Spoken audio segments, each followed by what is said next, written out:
Good morning and welcome. I would like to call the Subcommittee on the Federal Workforce, U.S. Postal Service, and Labor Policy to order. Today our hearing is entitled, Where Have All the Letters Gone? The Mailing Industry and Its Future. I will begin by reading our mission statement, as we do in the full committee and subcommittees of the Oversight Committee. We exist to secure two fundamental principles. First, Americans have a right to know that the money Washington takes from them is well spent. And second, Americans deserve an efficient, effective government that works for them. Our duty on the Oversight and Government Reform Committee is to protect these rights.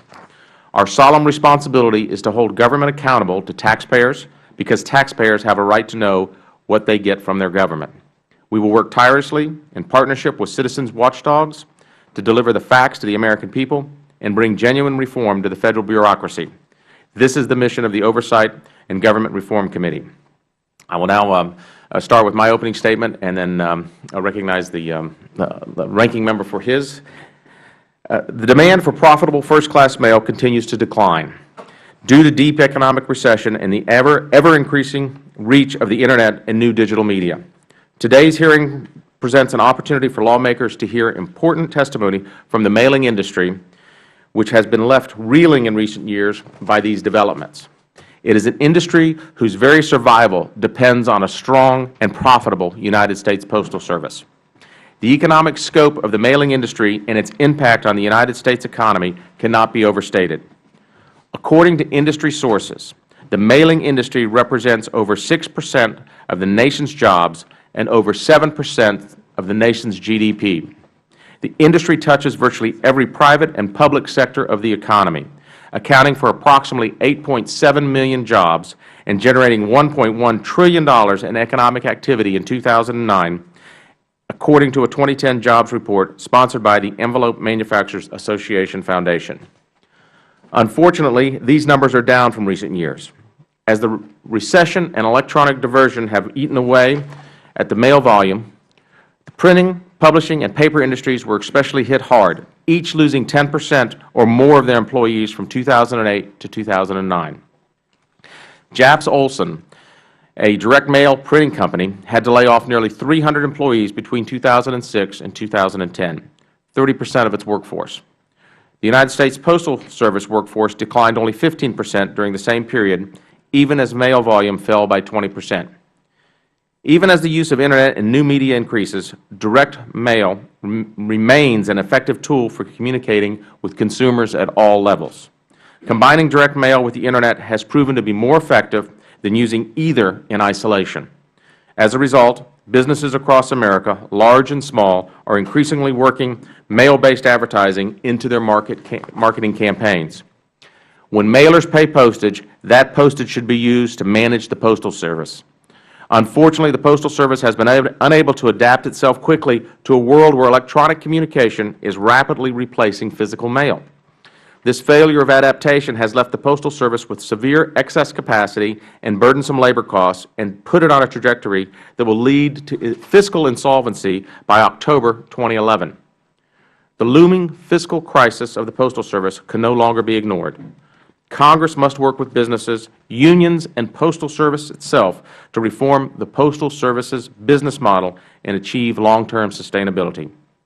In short, together we must all work together and right-size the postal system for the 21st century. However, before we can discuss the details of reform, I believe it is important to make sure that we understand the challenges that the mailing industry has faced and continues to face today. That is why we are here today. With that in mind, I thank the witnesses for appearing, and I look forward to their testimony. I now recognize the distinguished member from Massachusetts and the ranking member, Mr. Lynch, for his opening statement. Thank you, Mr. Chairman. I appreciate the courtesy.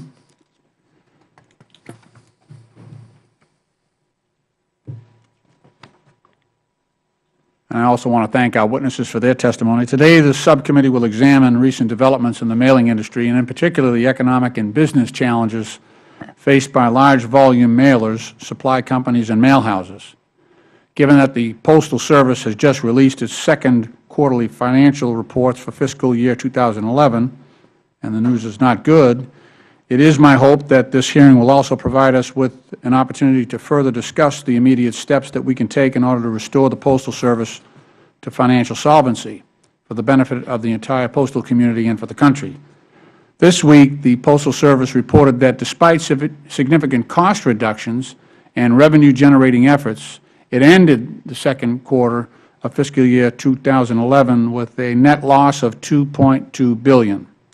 That compares with a net loss of $1.6 billion during the same period, the same reporting period last year. So, in addition, the Postal Service witnessed continued decreases in total mail volume, which dropped from 42.3 billion pieces to 41 billion pieces, a drop in mailing service revenues, which declined by $568 million, and a loss in total operating revenue, which fell by $500 million. Accordingly, the Postal Service projects that it will have reached the statutory debt limit of $15 billion by the end of the current fiscal year. And absent legislative change, the Postal Service will be forced to default on its mandatory payments to the Federal Government, including a $5.5 billion retiree health benefit fund payment that is due on September 30th of this year. It is against this extraordinary financial backdrop that we must examine recent trends in the mailing industry. After all, the Postal Service is an industry cornerstone, and its financial recovery is vital to addressing many of the challenges faced by other postal stakeholders, including mailers, print companies, paper businesses, and general corporations across the United States. For the sake of the Postal Service long-term financial viability, I understand that we must give due attention to various modernization and restructuring proposals in order to ensure that the Postal Service is able to transition and grow in the digital age. When it comes to addressing the Postal Service's current financial situation, I believe we have reached the breaking point, and we can no longer kick the can down the road. Importantly, there are certainly actions that we can take in the short term that will point the Postal Service down the right financial path. For example, we can revisit the legally mandated requirement that the Postal Service pre-fund 75 years of future retiree health benefits with annual payments of $5.5 billion. Such a requirement is unheard of in the private sector and is not faced by any other public enterprise. In addition, we can work to reduce the Postal Service's pension costs by addressing the significant overpayment of both its civil service retirement system and Federal employee retirement system liabilities. To this end, I have introduced legislation, H.R. 1351, that will rectify the billions of dollars in overpayments that the Postal Service has made into its civil service retirement system account. Moreover, this legislation would allow the Postal Service to use its Federal employees' retirement system surplus to cover the projected cash shortfall that will result when its next retiree health benefits payment comes due in the fall. Mr. Chairman, I look forward to our witnesses' perspectives on these issues, as well as the significant challenges that are being faced by the mailing industry generally. I thank you for holding today's hearing, and I yield back the balance of my time. Thank you, Mr. Lynch. Members have 7 days to submit opening statements and extraneous material for the record. We will now welcome our panel of witnesses. Mr. Dave Reby is President of Logistics and Distribution for Quad Graphics. Mr. Jerry Sarasol is Senior Vice President, Government Affairs for the Direct Marketing Association. Mr. Rob Melton is Vice President of Specialty Paper for Domtar. Is that correct? Okay. And Mr. Todd Haycock is Director, Postal Services for Infotech North America. I welcome you all, and pursuant to our committee rules, all witnesses must be sworn in. So if you would, please stand and raise your right hands. Do you solemnly swear or affirm that the testimony you are about to give this committee will be the truth, the whole truth, and nothing but the truth? Thank you. Let the record reflect that all the witnesses answered in the affirmative. Thank you, and please be seated. What we're going to do is ask that you give a brief, less than 5-minute summary of your written testimony that has been presented to the committee, and after that, then we'll go into questions. And now I'll recognize Mr. Reby for his opening statement. Mr. Chairman and members of the subcommittee, thank you for providing me with this opportunity to testify on behalf of Quad Graphics. My name is Dave Reby, and I am President of Logistics Services for Quad Graphics, the largest printer and mailer of magazines and catalogs in the United States. We also print and mail many other types of products. The majority of Quad Graphics' 142 facilities are located in the United States. On an annual basis, we partner with the Postal Service to process 16 billion pieces of mail that account for $4 billion in postage. Economic activity and advertising spending are key drivers of the demand for printing. The global economic recession has caused a fall-off in printing since 2007. Along with postage increases and alternative marketing technologies, many printing companies have failed, and the industry is undergoing consolidation over capacity. My company is not immune to the continued impact of the recession. We have had to make job reductions, plant closures, and complete other restructuring actions. Quad Graphics is encouraged by the cost reduction realized by the Postal Service during the last 10 years, but it has not been enough to offset the decrease in mail. The Postal Service currently maintains a network that was built to support 300 billion pieces of mail annually. Total mail volume in 2011 will be closer to 170 billion. Its network needs to be right-sized, despite resistance from local communities and their U.S. congressional representatives. To survive and better serve its customers, the Postal Service must be allowed to close and consolidate processing facilities and post offices and right-size its payroll. Quad Graphics fully supports the Postal Service in that process. Congress has an opportunity to help the Postal Service resolve its financial shortfall by returning to the Postal Service the more than $50 billion that have been overfunded for the Civil Service retirement system. This money belongs to the ratepayers, since nearly all revenues of the Postal Service come from postage, of which 90% comes from businesses. Additionally, legislative changes are needed to modify or eliminate the mandated $5.5 billion annual payment to retiree health care.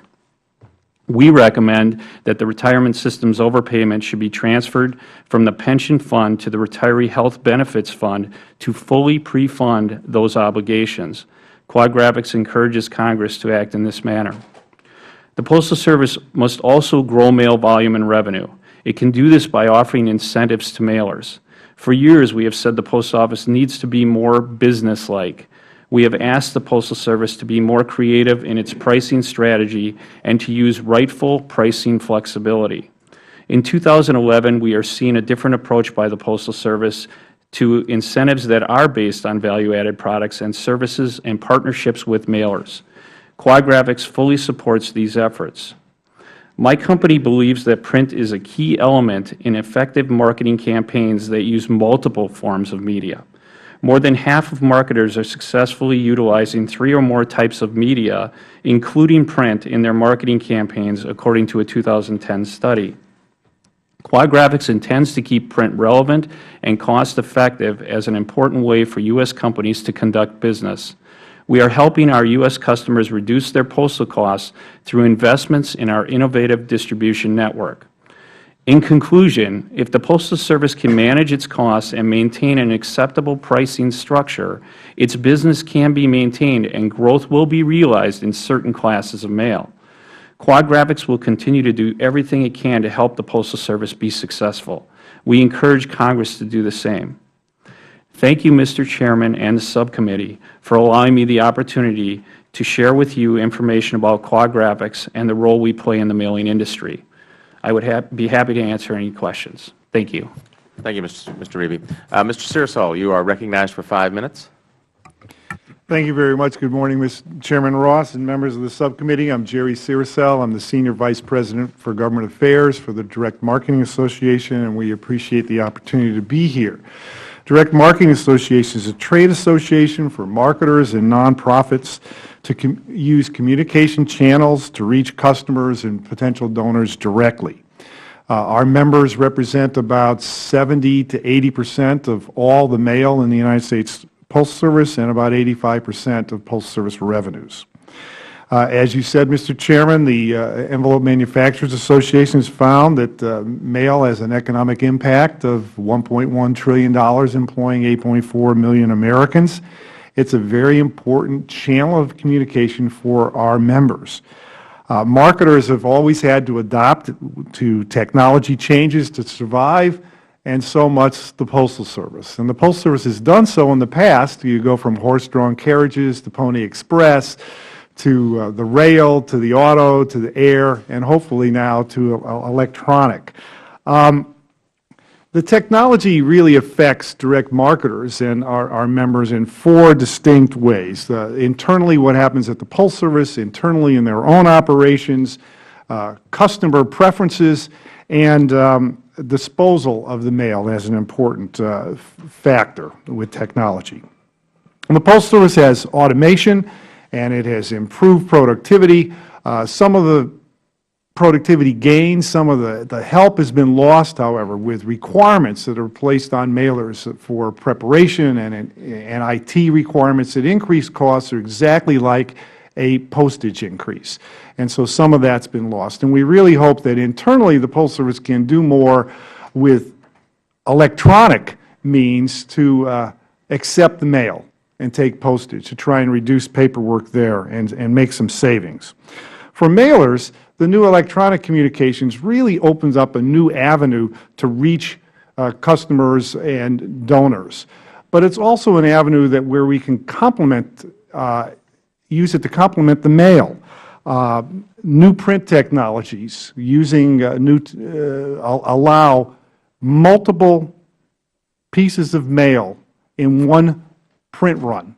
So we can take advantage of pre-sort and also different demographic considerations for the recipients. We can complement electronic shopping. Something goes in a shopping cart, it's removed from a shopping cart, you can print a postcard or a catalog with that item that was removed from the shopping cart and send it to them and increase sales with a new offer. Members are using electronic messages to say, hey, take a look out for this catalog, it's coming in the mail tomorrow. And that's an important thing. Mail is used to drive traffic to websites. Our catalog members don't have to be told when the catalog reaches the home. They just take a look at traffic on their website because it's a driver to websites. There are companies out there that will find out what my preference is for receiving communications, and a marketer can go to them and they will send to me an electronic message, to Dave a mail message, so that it can all be done at once. These kinds of complementary activities of electronic and print are there, and we hope it's being used. And it all depends on the return on investment. For the return on investment for the advertising dollar, wherever it's greater, that's where the marketers are going to go. On an environmental side, it's interesting. You want to improve the value of the mail and the idea of the thoughts of the importance of mail to consumers. And by technological improvements in paper and so forth, you reduce the economic imprint, the environmental imprint, excuse me. But you also have increased recycling, and we're working to try and get more and more mail recycled. The EPA said 64% of standard mail was recycled in 2009. We want that to increase, so it increases the value of the mail in the minds of the American consumers. There's a consumer preference. Clearly, they like bill pays, and that saves marketers money. That first-class mail is going to go. There are incentives to have me receive the mail, the bill, electronically. That saves marketers money, and it meets consumer preferences. That mail is going to be gone. But banks have found electronic customers, they retain them more if they send them a piece of mail. I know my time is just about up, and we need postal delivery. We do applaud the Postal Service for looking for a summer sale which for mail pieces have a QR code to try and complement mobile communications with print. It all comes down to the return on investment and postage. You've got to figure out the retirement and the health issue. And the Postal Service has to downsize, however. We have to have that straight. Thank you very much for your time. Thank you, Mr. Ciarsali. Mr. Melton, you're recognized for 5 minutes. Thank you. Chairman Ross, Ranking Member Lynch, and members of the subcommittee, my name is Rob Melton, and I am Vice President of Converting Papers for Domtar. Domtar is the #1 producer of printing and writing papers in North America, and we employ 8,500 people across the U.S. and Canada. I very much appreciate the opportunity to appear before you this morning to provide a paper manufacturer's perspective on the Postal Service and the mail supply chain. As Chairman Ross and others have mentioned this morning, the Postal Service is the engine that drives the $1.1 trillion mailing industry and provides 8.3 million jobs. As you know, the Postal Service is on the brink of insolvency. Through our active membership with the EMA and customer relationships, we clearly understand the devastating impact on the mail industry if the Postal Service issues are not resolved. Regulatory and legislative decisions that result in changes to the reliability, level of service, and cost to deliver mail all influence how our customers choose paper as their communication medium over other technology options. With approximately 30% of printing papers produced by our industry traveling through the mail stream, these choices have a dramatic impact on our bottom line. Uncertainty about the viability of the Postal Service will negatively impact mailer and marketer decisions to choose mail, so the urgency to restore confidence that the Postal Service is a dependable partner is great. Our industry has been forced to respond to economic challenges. The paper industry has faced very similar challenges to the Postal Service. Structural decline in paper consumption since 2004 has averaged 4% per year. Part of this is due to the cyclical nature of our business and the economy, but primarily due to the changes in the way people communicate and conduct business. This has left us with excess capacity and a cost structure that cannot be supported by current or expected demand. We have focused on cost, including making difficult decisions to close higher-cost machines and facilities in order to be more efficient and to maintain critical balance between supply and demand. Since 2007, Domtar has closed machines in Maine, Ontario, Wisconsin, and North Carolina. In fact, a few weeks ago, we announced yet another pending closure of a machine in Arkansas. This is one of 4 machines that exist in the facilities and will have a negative impact on 110 people. These are real jobs in rural America with wages and benefits in the 6 figures, jobs that are not easily replaced. To put in context, U.S. paper and paperboard has declined 10% over the past 3 years. 52 paper mills have been closed. Paper industry workforce has been reduced by 31%, losing nearly 400,000 jobs.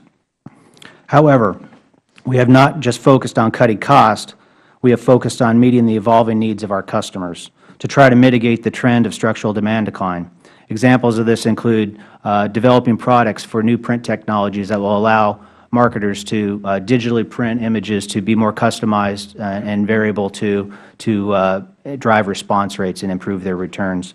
We also are reducing overall paper consumption by making lighter weight papers that have similar attributes to current products that allow mailing costs to go down, but yet deliver the same results. One fact that I think needs to be known is that we are fighting back. We're making sure that consumers and perception of the paper-based communications are well known.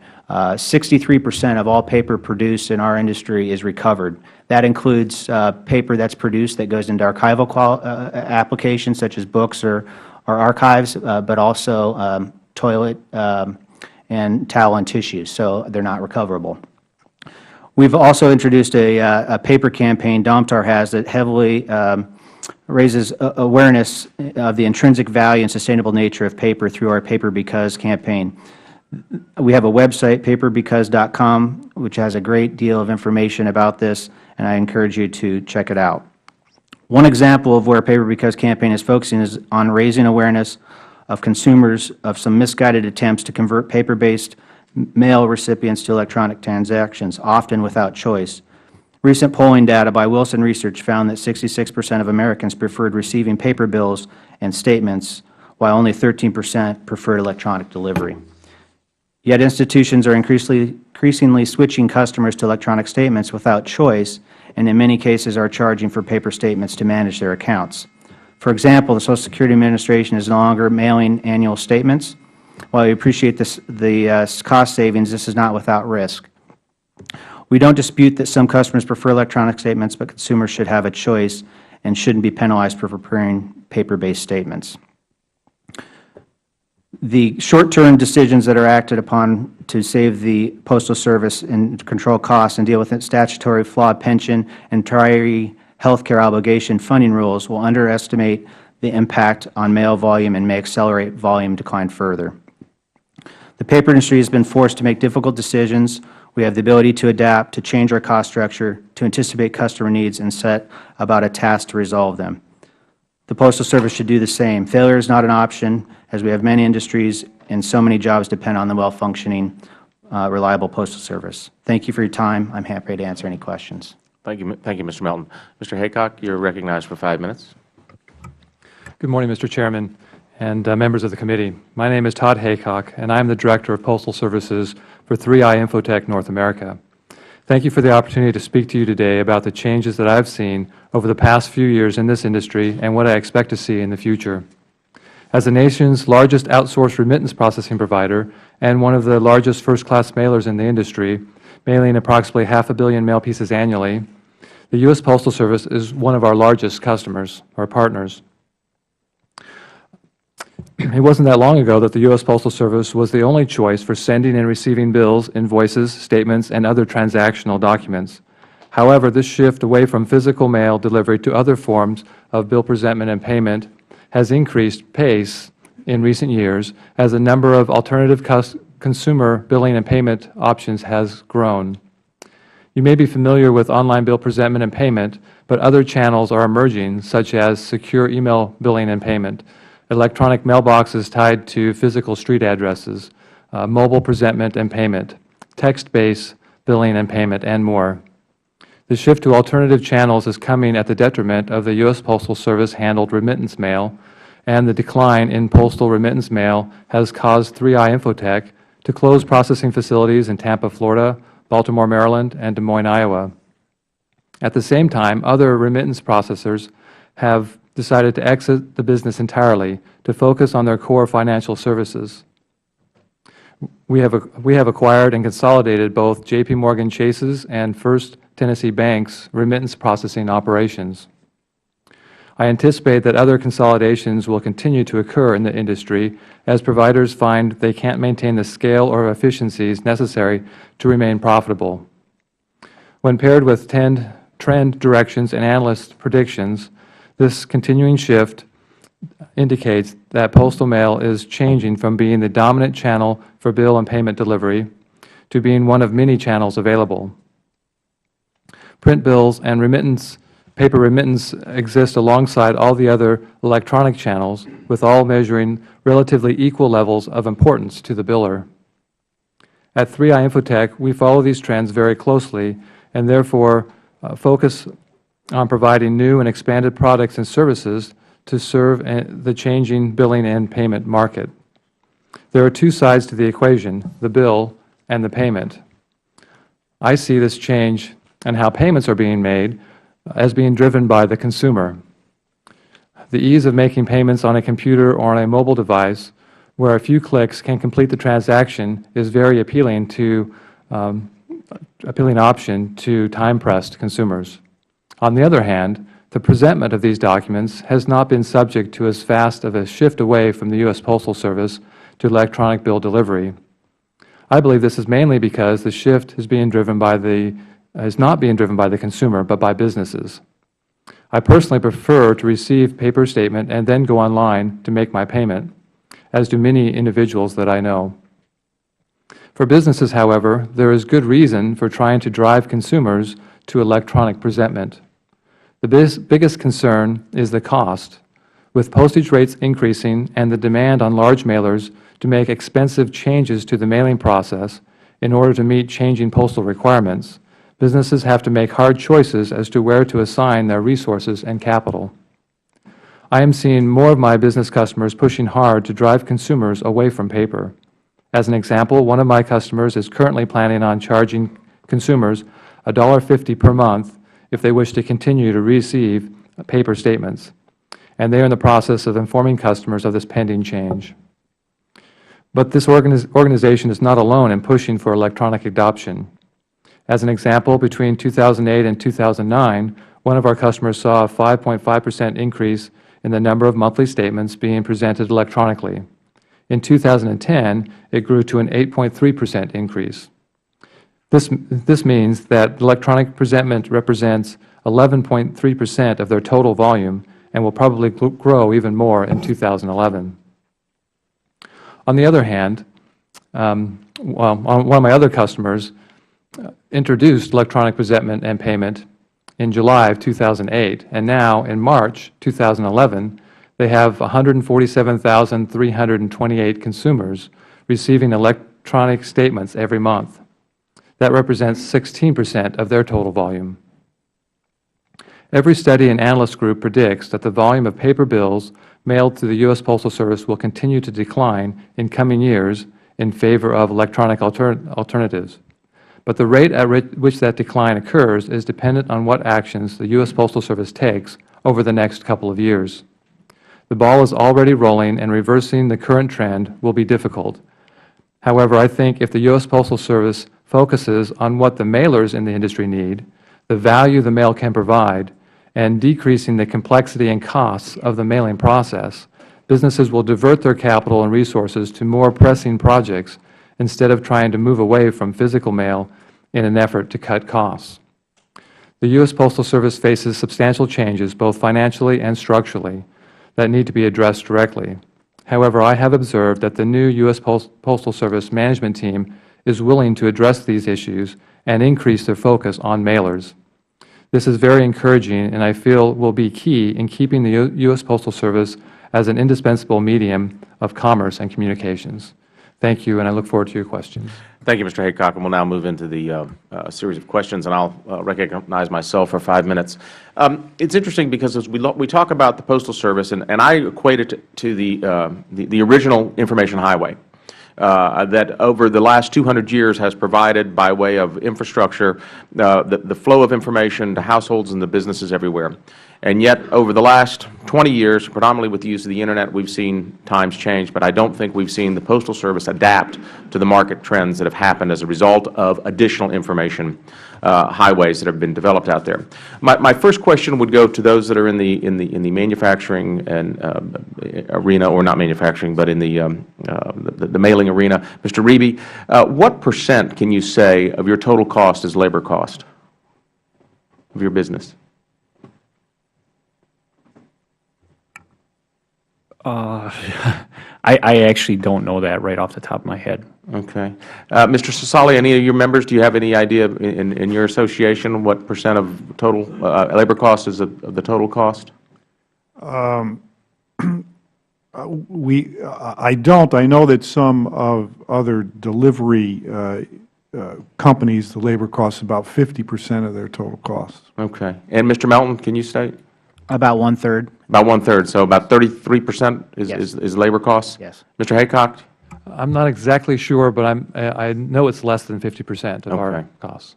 And what we've seen in the testimony here today, I mean, we've seen the United States Postal Service post $2.2 billion loss for the last quarter, $2.6 billion loss for the year to date. 80% of their cost is labor costs. It almost makes it cost prohibitive to do business unless some significant systemic changes are made. Your businesses have had to make those changes. Could you describe, Mr. Reby, some of the changes that you've had to make? Did it include layoffs? Did it include, a product reformation and marketing changes or things of that nature? Yes, thank you. Absolutely. When we hit the recession, we're actually in an industry that just had too much capacity, which is similar to other industries. And we've put a big focus on looking at automation, which actually reduces labor cost, and focusing on taking out equipment that is not efficient. And we've seen a reduction in the overall capacity that we have, whereas in some plants we were running at 50% capacity. Today, through consolidation, we were able to raise up the plants that weren't shut down to a capacity rate of 85 to 90%, which is much more economically efficient. Thank you. Mr. Melton?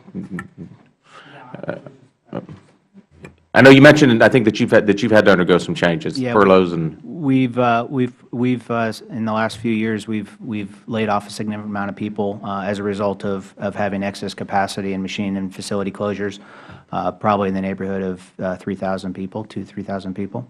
Oh, Mr. Haycock? On our manufacturing side, where we produce the invoices and statements, we've continued to increase our productivity, and thus having to lay off, employees as we increase the productivity using automation and equipment to do that. On the remittance side, we've also closed facilities and consolidated because that volume has dropped dramatically. And so, Mr. Sassali, go ahead.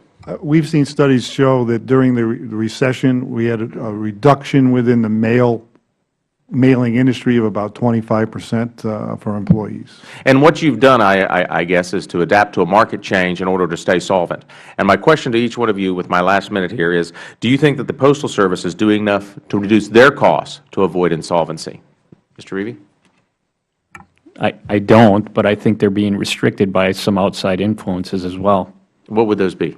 Well, I think the ability to be able to right-size their facilities, there are definitely facilities out there that are not supporting themselves and don't make good business sense, but there's lobbying to keep them open anyway. I understand.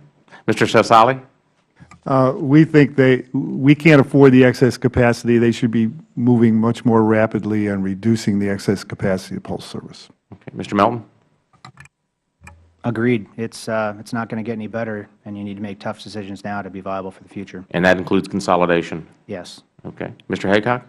It's interesting to me that years ago, the cost of manufacturing the statements to present them for our customers and the cost of postage were very similar. And now the differential there is much bigger. We've reduced the cost for manufacturing, but the postal costs have just continued to go up, which brings attention to those costs that businesses want to then, stop mailing. Thank you. I see my time is up. I now recognize the ranking member from Massachusetts, Mr. Lynch, for questions. Thank you, Mr. Chairman. Mr. Reeby, I agreed with a lot of your testimony. We'll get to that part. I'm just concerned, are you aware of the labor contract recently ratified by the American Postal Workers Union? I am aware of it. Okay. The agreement, as you know, will reduce Postal Service labor costs by instituting a two-year pay freeze. It introduces a new career pay schedule that is below the existing schedule, and it substantially increases the use of non-career employees. Overall, this will result in over $3 billion in savings over the term of the agreement, and the Postal Service is looking forward to executing similar agreements with the other postal unions going forward. Would you agree that that's a significant cost saving that will result from this contract? I would say it's a step in the right direction. Whether or not significant is the word I would use based on their overall labor costs, I don't know if I could get there. I mean, you do agree that sorting mail, 40 billion pieces of mail, handling those packages, and actually physically delivering the mail is a labor-intensive process. I don't know how you get away from that if you're going to actually take the mail and deliver it to every home and business in America. That's labor-intensive. We don't have robots that can do that. So, it's a labor-intensive business. I just don't see how you get away from that. Let's go to something that we agree on. We've been in a debate over the overpayment made by the United States Postal Service for employee service that was outside of the United States Postal Service. This is for employees who were under the Federal system. And I agree. I agree with your testimony that the overpayments have been made, and they've been funded by postal customers.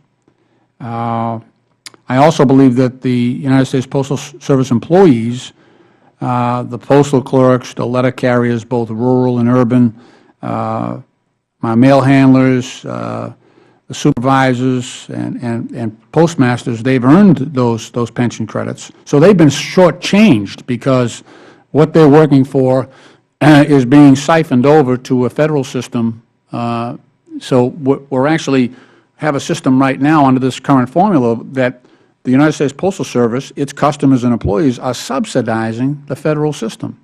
Now, we've had a debate about this in committee and with the representatives on the Federal Government side, and they're saying that you were aware of this, that this was the plan all along, and that you all understood that you were going to be overcharged to pay for Federal employees who don't work for you. That's the response I'm getting from the Federal side. And I'm just curious, were you told at the beginning that your operations are going to subsidize employees who don't work for the Postal Service, who is, this is the relationship you have? Were you told that, Mr. Reby? Not to the best of my knowledge. Mr. Ciricelli? No, and I wasn't around. I might look it, but I wasn't around in '72 doing that, so I'm not sure what was told back then. I think you were around in '72. I was around, but not in the postal area. Yeah, yes. all right. I'm going to say, you must have had a rough life. Mr. Melton? Well, I can say I'm no spring chicken either, sir, so. No, nothing taken. Thank you. well, I can say I wasn't around in 1972, but There you go. I don't believe that would be the case. All right. Mr. Haycock? I'm in agreement. I don't believe that was the case. Yeah, I mean, I don't get this. That's the argument that they're making, that the unions here, the mailing houses, that the formula is the formula, and that you were all part of this, that you're going to subsidize the pensions for folks that don't work for you or aren't in this business relationship and current configuration. And I just scratch my head on how they came up with that. They cannot argue that the formula doesn't favor the Federal Government and put a greater burden on you. So they're arguing that this was the deal. And I would just say, if I was sitting in your chair, I would be thinking about a lawsuit saying, wait a minute, you can't take our revenues and pay the pensions of folks that we don't have a relationship with, that aren't servicing our businesses. And I don't know if your association has ever thought about that, but I'd say now's the time to start thinking about it. I really do, because I agree with you. I also agree on the consolidation of postal services. I'm running out of time here, but we have asked, and it's not outside pressure, I don't believe, that is fighting against these closures. I think it's institutional resistance. We have 38,000 post offices in America today. We have been spending out on the floor here inordinate amount of time naming additional post offices. I think we're going to run out of names before we run out of post offices, to be honest with you. But I agree that we have a lot of post offices out there that are close together, and we could do a better job at consolidating and closing some of those that have several close together clustered, where it would just be a matter of walking up the street and using the other post office, especially in some of our densely populated urban areas. So I'm with you on that, but I've run out of time. So thank you, Mr. Chairman. I yield back. Thank you, Mr. Lynch. And I now recognize the Vice Chair of the Subcommittee from Michigan, Mr. Amash. Thank you, Mr. Chair. Mr. Reby, you mentioned that the total mail volume for the Postal Service is 170 billion pieces, and yet the infrastructure is built to support 300 billion pieces. Due to technology and electronic diversion, and given that mail volume has declined steadily for the past 4 years, is it safe to say that the Postal Service is wasting money to keep these systems operating? In some ways, they're required to keep some of these systems running, so yeah, absolutely, I would say that. Would it be sustainable for your company to have twice the production capacity that you actually needed, and to spend money that you don't have on equipment that it's hardly being used? Absolutely not. And I'd ask the same question of the other witnesses here. There's excess capacity that should be removed, and we can't afford to maintain that excess capacity. And my members wouldn't survive if they maintained that excess capacity within their operations. We are in that exact same position, and we've closed facilities to match demand. In our manufacturing, similar thing, we try to maximize the equipment we have and not have excess capacity, just to keep our, our efficiencies and our costs down. And I assume each of you would also give the recommendation to the Postal Service that we need to reduce excess capacity. Yes. Yes. Yes. Yes. Mr. Reeby, you talked about pre-funding health care with pension fund. Could you talk about that a little more? Well, I think the belief is just to try to create an economic environment for the post office that makes them stronger. We just saw the quarterly results yesterday, and trying to find a way to use that funding to give them a stronger foundation is kind of the theory behind it. Mr. Reeby, in your company, you also print stuff that is not mailed, am I right? Correct. And what percentage of your business would that be? I would say 20%. Has that changed over the past few years? Yes. It's gone up or down? Well, it's gone up because we did a major acquisition about a year ago, so that brought some product lines into our business that weren't mailed directly. Okay. Mr. Saraselli, what's the level of coordination between direct marketers and the Postal Service? I guess what I'm asking is, do they have personnel at direct marketing facilities? What's generally the scheme? For our the larger members, they have a fairly significant relationship with the Postal Service, with particularly at the plant level. There are some of our members actually have postal operations within the plant, detached mail units, so postal employees are there to accept the mail in the plant. Now, some of our smaller members work with customer service representatives, and work through us, through the association. We have a fairly consistent dialogue with headquarters, not down in the field level here, but with headquarters of the Postal Service, to try and work with them. So that there are they have a relationship with sales forces.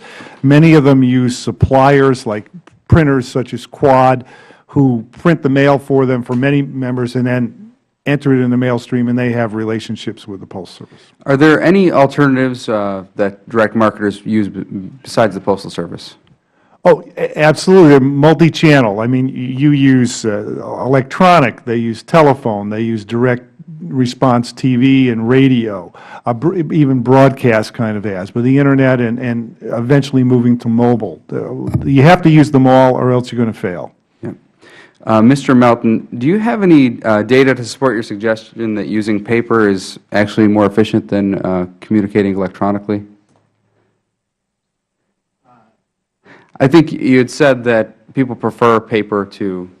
Yes, a study that would show that in terms of bill presentment, that people preferred a paper-based statement rather than an electronic statement. How much of your paper volume is related to Postal Service? Approximately 40%. And when you said that 63% is recoverable, what does that mean exactly? Is it that it's recyclable? That means that of the paper that's produced in North America, 63% of that is recovered and brought back in to be produced into products that would be called recycled. So 37% would come from trees? Or yes, that would be what we call virgin, Okay. but it's also renewable. All right. Well, thank you. My time has expired. Thank you. Thank you, Mr. Amash. We're going to go around again with a few more questions if you all have time.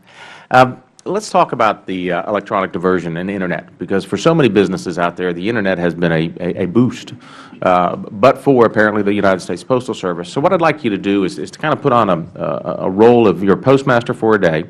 And don't concern yourself with pre-funding or retirement, okay? Let's concern ourselves with marketing ideas, innovation, and how we utilize the new avenues of information age out there, the Internet, electronic diversion, to enhance the Postal Service. I know we've talked about consolidation. Mr. Selsali, in some of your comments, your opening statements, you talked about how using digital media to physical media, I guess is a way to put it. You know, the Postal Service came up with just a couple years ago, if it fits, it ships program. These are innovative ideas. These are entrepreneurial ideas. They come better from the marketplace than they do from government.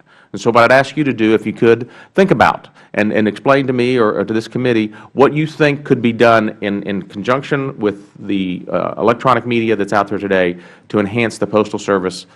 Because even if we do take care of the pre-funding and the health care thing, we still have a systemic issue that we have to deal with the Postal Service. And that systemic issue is how do we adapt them to the changes in the marketplace, to the changes in the information age, so that we don't have to be back here again as Congress trying to fix something that's antiquated. Mr. Reeby?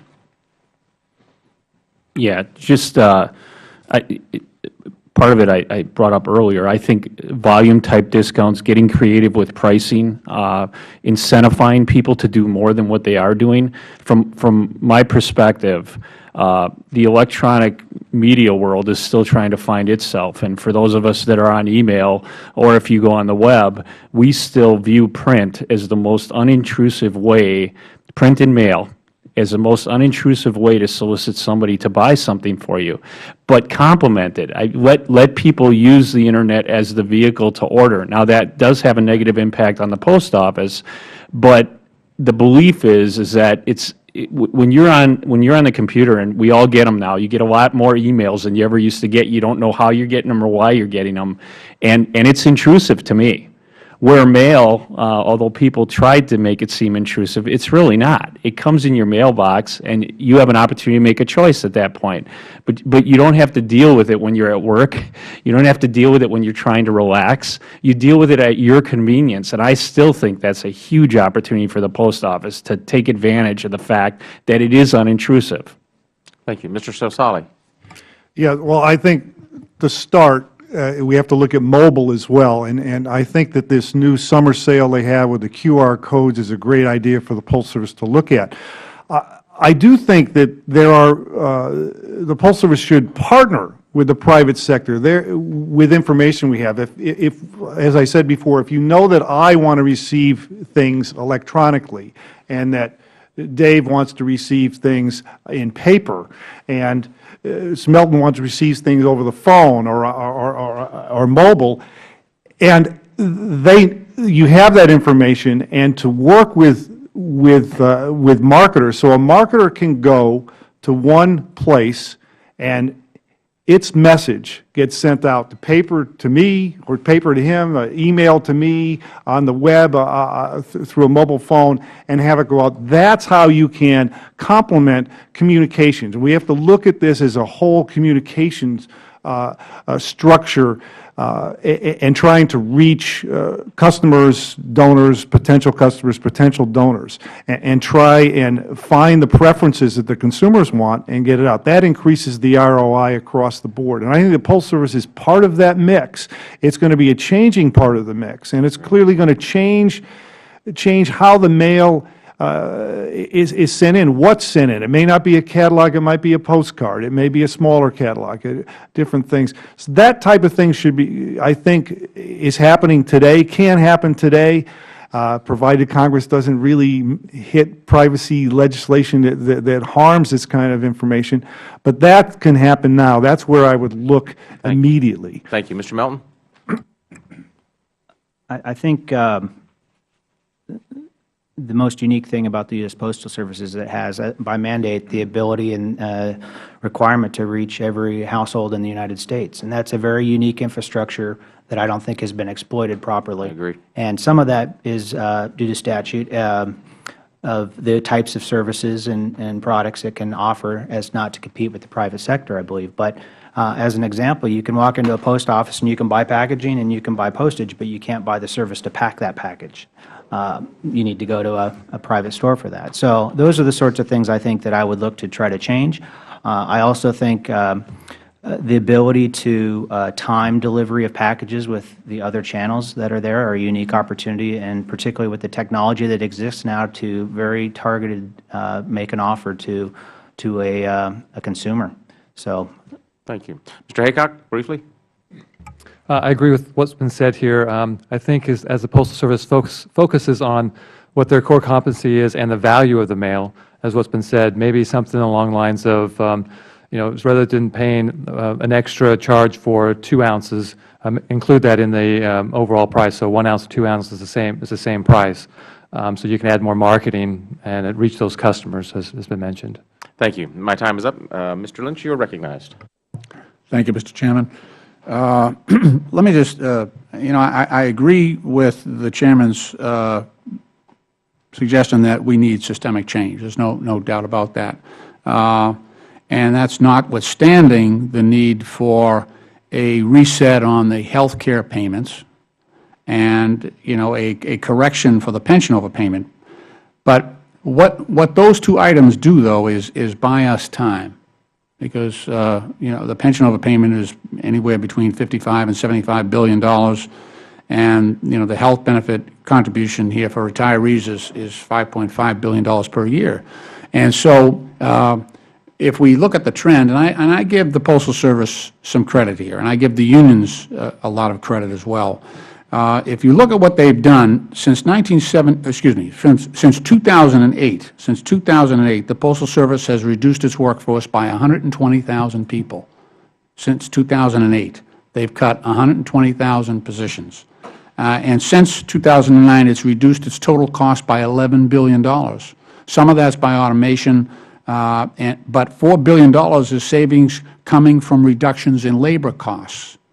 And if you add the $3 billion in savings that's going to come out of the American Postal Workers Union recent contract going forward for the term of that contract, you're talking about $7 billion in labor cost savings, and you're talking about $14 billion in reduction in costs. So they are making significant progress. And what I'm saying is with the correction to the pension overpayment and the fast track health benefit for retiree payments, we could make much more progress if we give ourselves more time. Now let me turn to a blatantly self-serving question. Each of you has briefly mentioned your concern for the financial condition of the Postal Service, and again, you mentioned the retiree health benefit payment of $5.5 billion, and also the Postal Service overfunding, which is anywhere between $50 and $75 billion. Last month, I introduced H.R. 1351, the United States Postal Service Pension Obligation Recalculation and Restoration Act. Just kind of rolls right off your tongue there.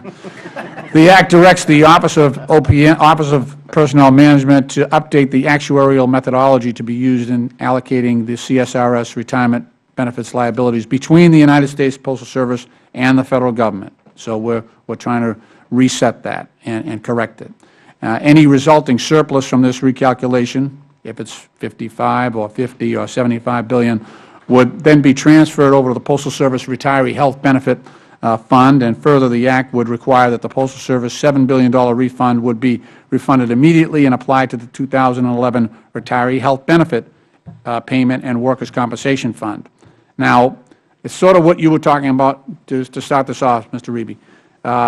Is that something that you think would get this thing going in the right direction, get the Postal Service going in the right direction, and be helpful to you and your businesses? Absolutely. Okay. Mr. Sarasali? It would, and we support it. Thank you. Mr. Melton? No, thank you. Mr. Haycock? Yes, it would. Okay. Thank you. I told you it was self-serving. I appreciate that. Look, in all seriousness, I appreciate, you're in business. It takes a lot of courage to put yourself out there. You've been very helpful with the committee in giving us your perspectives. I appreciate greatly that you came here. You took the time to come here to testify before Congress, to give us the perspective that you have, and to, provide some more impetus for change in this system that we all rely upon. So I appreciate you coming in here and helping the committee with its work. Thank you. I yield back. Thank you, Mr. Lynch. And I'll recognize Mr. Amash for further questioning. Thank you. Thank you, Mr. Chair. Mr. Haycock, could you tell us a little more about your company? Sure. We're the largest outsourced remittance processing provider, so all remittance statements, you send your coupon in with your check, we process those, as well as do an electronic processing of payments. And then we also do the bill presentment. So we send out bills in the mail stream, invoices, statements. We also provide other channels for our customers, electronic channels as well. You said the Postal Service is one of your biggest partners. What other sorts of organizations would be big partners? Software providers that help us, do the operations, manufacturers, or excuse me, equipment manufacturers that provide us with equipment to do our processing. One of the things I found interesting, you said you were encouraged by the new Postal Service management team, but expenses this year are up $100 million over the first 6 months. Can you explain why you're encouraged and what you think about that? I'm encouraged because what I'm seeing is a more customer focus. They are reaching out. They seem to be looking at new ideas, not trying to do business as usual, but looking at out-of-the-box items. I know there's been some discussions within the Postal Service about new options or new incentives and other ways of looking at adding value to the mail. So even though those haven't been implemented yet, I'm encouraged that they're looking at those items, looking at the mailers. So is it your belief that the expenses will gradually go down as time goes on? I don't know if that's the case. According to USPS data, it appears that for the first time, less than half of USPS's revenues will come from first-class mail this fiscal year. 10 years from now, and this is a question to all of you, do you think first-class mail will continue to be the dominant revenue source at the Postal Service? Mr. Reeby. I do not. I agree. It will not be the dominant revenue source. It will not. Well, the current trends show that the case. I think if we continue the same path, it will definitely not. I think there's an opportunity to change that trend by, accommodating the mailers that do first-class mail and adding that, using that value that the mail has, could slow that trend anyway. And again, this would be a question for all of you. Are mailers preparing for a post-first-class mail world? And do you think that the Postal Service's current business model will work if first class declines from 78 billion pieces in 2010 to 46 billion pieces in 2020? I do not. I believe it's got to change. And do you think mailers are prepared for this world? It depends how it changes. They're prepared in the sense of looking at return on investment, and they're going to use alternative means if it's not there. Mailers are prepared, marketers are prepared to use the mail, and the advertising mail is going to be dominant. The Postal Service has to downsize to meet that new need that its marketers needs, and they will remain a viable channel for us. But they're prepared in the sense of they'll go to alternative means if the return is better elsewhere. It's not at the moment. That's why they're in the mail. The mail is still a good response vehicle, but that will change if the Postal Service doesn't change on its own. Yeah, I think that the standard mail side of it will continue to grow, and I think the value of that has been proven, and the returns are there, and it's I think only going to improve as technology allows them to be more targeted. I also believe that on the statement presentment side that there's an opportunity for trans-promotional advertising that goes along with the bill. You have a relationship with a customer already. The opportunity to sell them more is there, and technology is allowing that. In my business, that's what we do is first-class mail, and I do see that shift away from first-class mail happening.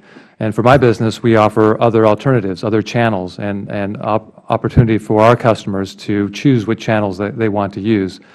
And we have to kind of go down that path in order for us to keep a viable business. Thank you. I'm going to yield back. Thank you. Thank you. Now recognize the gentleman from Virginia, Mr. Connolly. Welcome. Thank you, Mr. Chairman. I'd sort of like to pick up on where our colleague from Michigan left off. In and of itself, the decline in first-class mail doesn't mean anything. There were companies in 1900 who were making a lot of profit producing buggy whips. But if they didn't see the future, they were in trouble. Even though in 1900 it looked like a profitable business for quite some time to come, the fact that we have a shifting market in and of itself doesn't, the question is, can we create, as you suggest, a new business model? By the way, I have some legislation I hope you'll look at that does just that, that helps take cognizance of the changes in the market.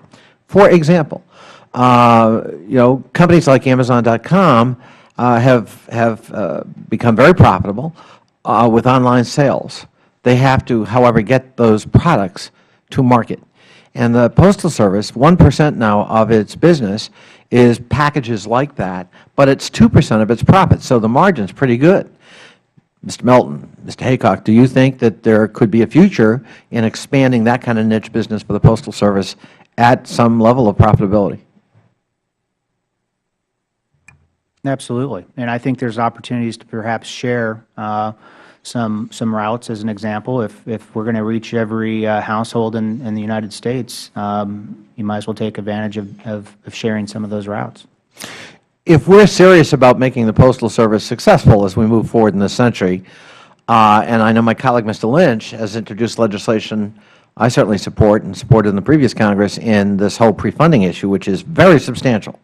And it's an onus on the Postal Service that is unique to the Postal Service. Congress does not require it of anyone else. And it's costing them billions of dollars every year. And so when we look at a figure that says you're losing $7 billion a year, but if we amortized, for example, the estimated overpayments and continuing 100% requirement, frankly, we could probably substantially change that number in a positive direction. But beyond that, that buys us some time, substantial amount of time, in which to figure out the business model. Mr. Melton, you mentioned something about why not let the Postal Service, for example, engage in packaging services. Is that correct? Yes. Are there other areas anyone on the panel thinks that might be something they'd commend to the Postal Service as a niche market for them or something they ought to get into? And before you answer, I point out, Congress is part of the problem. The 2006 legislation, God knoweth why, prescribes the Postal Service from entering certain kinds of business. Given the situation we're in today, if we really mean what we say about caring about its fiscal plight, why wouldn't we rescind those restrictions and let 1,000 flowers bloom to see what works? Mr. Melton. Yeah, I agree. It's tough to run a business when you have restrictions on controlling your costs and also limited in the meeting some market demands that may be there. So I would encourage that that those things are looked at.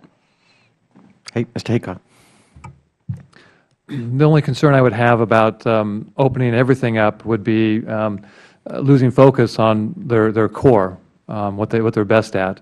Now, I would agree that if there are other areas that could use that core business and utilize what their infrastructure, what they have today, then I would be open definitely for them to do that. But can I just engage you in that? I've got a very large postal office in my district in Merrifield. It's sort of a regional postal service. People go there all the time for all kinds of things. Why not let them have a Starbucks outlet there so that people, when they go there to do their other core business, can also get a cup of coffee? You're able to do that at the grocery store these days. You're also able to do banking at the grocery store, even though neither one of those are core missions of the grocery store. But in terms of convenience and making it a focal point in terms of retail activity, you enhance the viability of the enterprise. Wouldn't that be some kind of model we ought to be looking at for the Postal Service? That seems very reasonable, absolutely. Thank you. Anyone else on the panel? I got 30 seconds left. I think co-location, as you explained, is valuable. They can even try and locate it at another facility and have the post office there and open more times. You also have the ability to co-locate state and local government things in a government facility there as well. So that's an area, looking at the 38,000 at the moment, it could be less postal facilities, you can try and enhance that real estate footprint.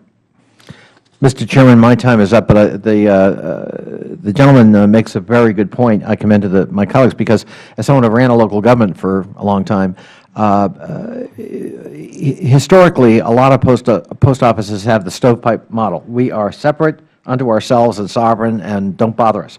And a new model would suggest this kind of co-location with state and local services and government.